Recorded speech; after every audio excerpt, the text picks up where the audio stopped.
The movie begins in the gritty streets of South Boston, where 20-year-old Will Hunting scrubs floors as a janitor at the prestigious Massachusetts Institute of Technology. By day, he mops endless hallways, but his mind burns with untapped brilliance no one suspects. One afternoon, while cleaning, he spots a brutally complex mathematical theorem scrawled across a blackboard by Professor Gerald Lambeau, who has challenged the entire campus to solve it for fame, publication, and his personal respect. Will stares at the equations, curiosity igniting like wildfire inside him. That night at a noisy bar with his loyal crew, the problem consumes him completely. He bolts home early, scribbling furiously on his bathroom mirror, erasing mistakes until the dead of night. Over the weekend, slipping back into MIT under the cover of his janitor shift, he mops the floor casually before stepping to the board and writing the flawless solution in perfect silence. Days later, Professor Lambeau discovers the anonymous proof and stands stunned, convinced one of his brilliant students has cracked what took him and his colleagues years to unravel. Excitement builds across campus as everyone hunts for the mystery genius, but no one comes forward. Lambeau ups the ante, posting an even harder problem, one his team has wrestled with for over 2 years. Meanwhile, Will's rough life explodes outside the ivory tower.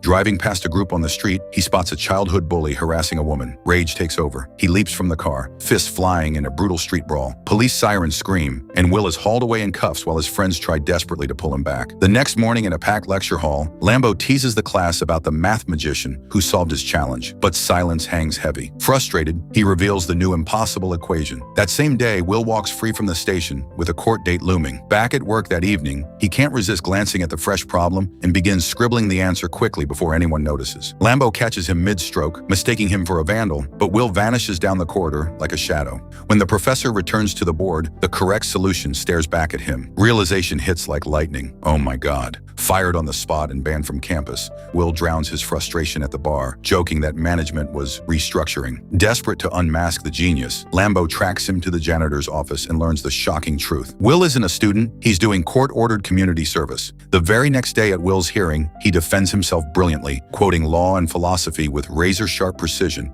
but his long rap sheet seals his fate. The judge denies bail and sends him straight to jail. Just when hope seems lost, Professor Lambeau storms into the courtroom as a surprise visitor. He convinces the judge to release Will on personal recognizance with 2 strict conditions: weekly advanced math sessions with Lambeau himself, and mandatory therapy to address his violent tendencies. Will scoffs at the idea of therapy but grabs the deal for his freedom. Released, he dives into Lambeau's problems with terrifying ease, solving them faster than anyone imagined possible. Lambeau is awestruck, but therapy proves far more explosive. The first few psychologists crumble under Will's savage mockery. One panics when Will dismantles his book in a single night. Another fails miserably with failed hypnosis. Lambeau nearly gives up until he remembers an old college friend, Sean Maguire, a tough, no-nonsense therapist grieving his own losses. Sean reluctantly agrees to meet, drawn in by Lambeau's comparison of Will to an uneducated genius from history who changed mathematics forever. In their explosive first session, Will unleashes sarcasm and digs viciously into Sean's personal life, mocking a painting on the wall and prying about his late wife. Sean stays ice cool until the final insult crosses the line.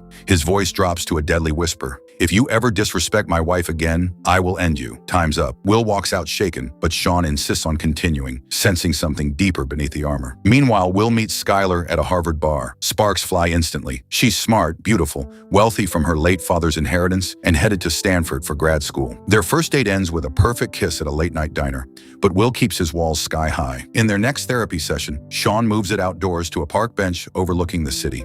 He dismantles Will's defenses with brutal honesty. "You know everything about art, war, and love from books, but you've never truly lived any of it. You've never been vulnerable. You've never loved." Will falls silent for entire sessions, testing Sean's patience. Then one day he cracks a dirty joke and conversation flows. He admits he's terrified of ruining the flawless image he holds of Skylar in his mind. Sean counters gently, "That fear isn't about her. It's about protecting your own perfect illusion." He opens up about his wife's quirks, the tiny things he misses most after cancer took her, proving real intimacy means embracing imperfections. For the first time, Will truly listens. Will shows up unannounced at Skylar's dorm. She lets him in despite the silence, and soon they're racing to dog tracks, laughing, connecting.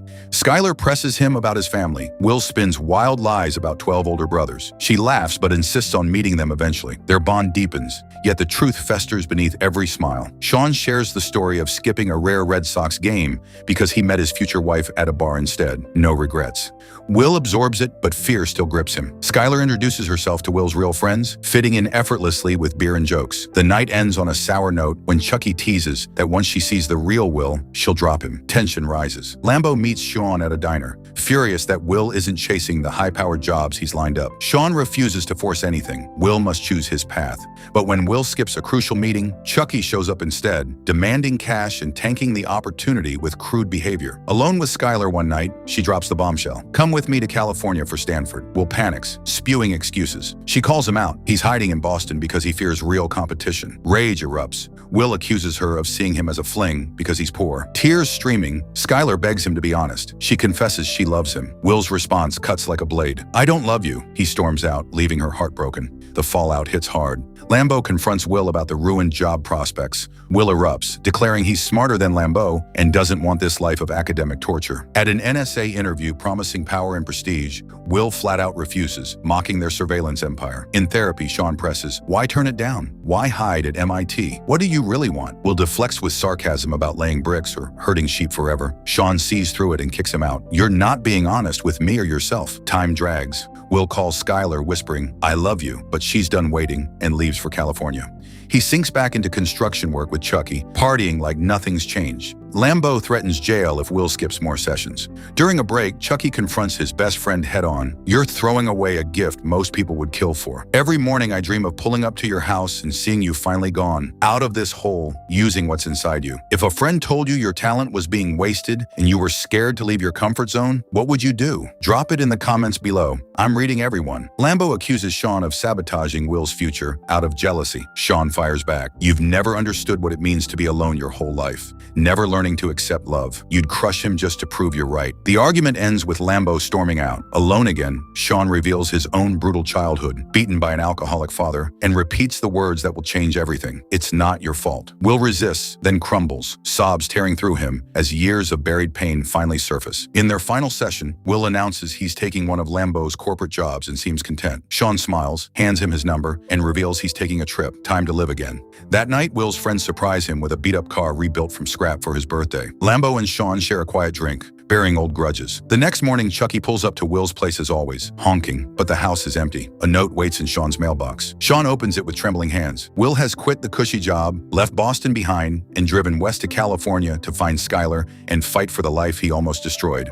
In the note, he echoes the exact words Sean once used about skipping that legendary baseball game for love. "I had to go see about a girl." The engine roars to life on the open road, freedom finally breaking through every wall Will ever built. The city fades in the rearview mirror as hope replaces fear, and for the first time, Will chooses himself. Truly, painfully, beautifully. And just like that, the troubled genius who solved the unsolvable walks away from everything safe, chasing something far more dangerous and real. A chance at love, vulnerability, and a future he writes himself. This retelling is dedicated to the unforgettable Robin Williams, whose performance as Sean Maguire still breaks hearts and lifts souls every time we watch. If this story moved you even a fraction as much as it does me, smash that like button right now, drop a comment with your favorite moment, subscribe to Great Animation Recap if you haven't already, and hit the notification bell so you're the first to catch every epic recap we drop next.